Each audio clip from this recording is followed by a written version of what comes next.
यी नानीको बिहे हुने केटासँग अझै लभ पर्न 4 वर्ष लाग्छ। टाइम पास लभ त कति हो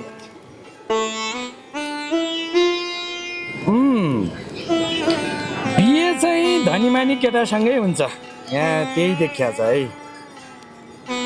बच्चा बच्ची चाहिँ कम्तीमा पनि 4 वटा नत्र 5 वटा चाहिँ हुन्छ है, यहाँ लेखिया छ है, देखिया छ है। राम राम राम 4-5 वटा बच्चा बच्ची नकरा तेरो झन् दर्जनौ हुन्छन् होला। यसरी हेरिदिनुहोस् न बाजे आज। हे हेराउँदिन म त हेरौँ न नगर्न भने। ल्याउ नानु ल्याउ ल्याउ, हात त हेर्नुपर्छ, तिम्रो हस्तरेखा हेर्दैछु मैले है नानु है।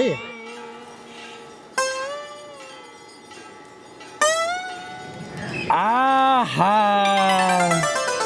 कस्तो राम्रो रेखा, मैले आजसम्म यस्तो राम्रो रेखा हेरेकै छैन। हो र बाजे, के रहेछ त यसको भाग्यमा?